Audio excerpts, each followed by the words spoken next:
Bonjour et bienvenue sur cette petite vidéo durant laquelle je vais répondre à une question qui m'a été posée par les apprenants. Pour ceux qui ne me connaissent pas, je suis formateur, je forme essentiellement sur tout ce qui est cloud, AWS, tout ce qui est système, Linux, tout ce qui est virtualisation, VMware, tout ce qui est DevOps, d'autres formations qui sont beaucoup plus axées sur des technologies particulières. Donc ça fait presque 10 ans déjà que je forme sur ces technologies-là. Et depuis l'année passée, depuis 2020, si vous regardez cette vidéo un peu plus tard que 2021, donc depuis 2020, il a fallu faire toutes nos formations à distance, en ligne. Donc, et puis, il a fallu prendre un certain nombre de dispositions. Et des apprenants m'ont contacté en me demandant peux-tu nous présenter le matériel que tu utilises? Qu'est-ce que tu utilises pour faire la formation? Et puis, je vais donc répondre à cette question via cette vidéo. Je vais la faire assez courte pour que ce soit pas très long, bien entendu. Et puis, j'espère que ce sera assez clair. Donc, sans plus tarder, je vais présenter le matériel que j'utilise.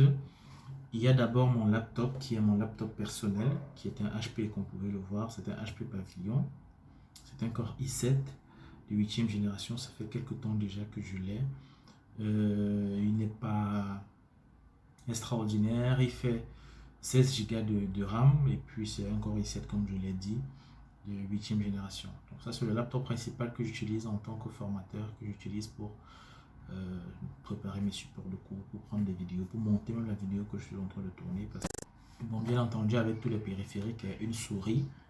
Un deuxième laptop que vous voyez là en dessous, que j'utilise généralement comme laptop pour retour, pour simuler le comportement d'un étudiant. Donc, à côté de ça, j'ai un écran. Alors, l'écran, lui, me sert essentiellement comme c'est pour simuler le vidéoprojecteur. Donc, je n'ai pas de vidéoprojecteur ici.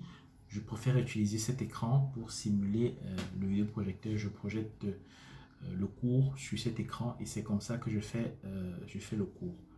Donc, ça, c'est pour ce qui est du matériel du travail en termes d'ordinateur et d'écran. À côté de ça, il y a ce qui est sonorisation. Je vais vous présenter mon casque. Alors, le casque que j'utilise pendant les formations, c'est cet équipement. C'est un GF4 Music que j'ai depuis quelques temps déjà. C'est un casque assez simple. J'ai acheté sur GF4 Music. Excusez pour le bruit, c'est lui que j'utilise pour mes formations. Donc voilà. Pour écouter ce que mes apprenants me disent. Voilà, c'est lui. C'est un casque tout simple, sauf qu'il fait une bonne qualité de son. Il a un port jack comme tout autre casque. Je vais remonter ça. À côté, il y a ce micro. Le micro qui est là à ma gauche, mais qui est déjà monté. Je vais vous montrer ce qui n'est pas encore monté. Alors, c'est un micro comme celui-ci, avec un bras articulé. J'ai un de réserve au cas où un soir je veux faire mon cours et que le micro me fait trop bon.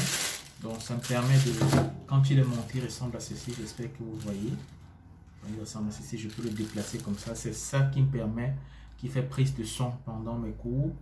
Et puis je le déplace comme ça, je peux l'orienter comme je veux. Il se branche en USB sur cette prise, sur cette multiprise que j'ai.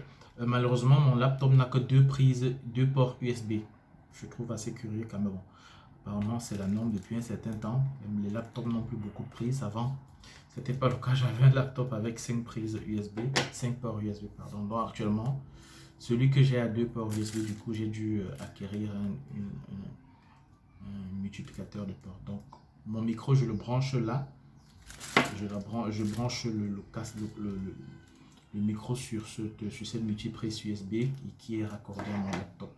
Donc le micro est là comme ça, c'est un bras, c'est sur un bras pliable comme vous pouvez le voir. En fait, à l'origine, ça ressemble à ça, c'est la même chose. Sauf que celui-ci n'est pas encore monté. Donc avec tout ce qui est nécessaire. Je vous montre ce qui est pas encore monté parce que comme celui-là est déjà monté, bon, je préfère ne pas le démonter. Donc ça, c'est pour ce qui est du micro et de l'écouteur. Alors, un autre outil que j'utilise qui est très important pour moi, c'est la tablette graphique. Alors, la tablette graphique qui permet de faire les croquis. Pendant les formations, je dois faire beaucoup de chemin, dessiner, faire des illustrations. Je ne sais pas si vous avez déjà essayé de faire ça, mais avec un outil comme Pen qui a sur votre ordinateur, c'est assez pénible et c'est pas très très confortable. Donc, ce que je fais donc, c'est que pour ceux qui font dans ce que je fais les formations, j'utilise personnellement la tablette graphique, c'est plus rapide, c'est plus pratique.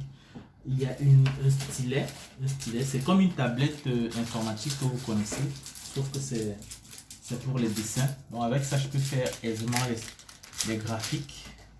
Je peux dessiner le modèle OSI par exemple. Comme vous voyez là, je peux faire un trait, je peux faire un cercle, je peux faire pas mal de choses avec.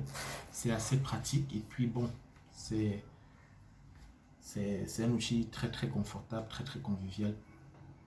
Donc, il faut noter que c'est bien de faire les formations, mais c'est aussi bien de bien expliquer. C'est pour ça que vous voyez ces outils-là qu'on utilise pendant les formations. Il faut être sûr que non seulement l'utilisateur, l'apprenant écoute bien, qu'il comprend bien et que vous expliquez bien. Donc voilà, j'ai présenté le casque, j'ai présenté le micro, j'ai présenté la tablette, j'ai présenté mon laptop. J'espère que j'ai tout présenté. Donc voilà.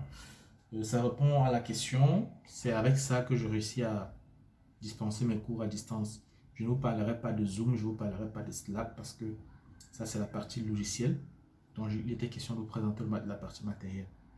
Donc voilà, grâce à cela, je réussis à faire des formations à des personnes qui sont partout en Afrique, partout dans le monde, que ce soit la Côte d'Ivoire, que ce soit le Cameroun d'Ivoire, que ce soit le Sénégal, que ce soit le Mali. Beaucoup de personnes au début étaient un peu réticentes, ça va se passer comment?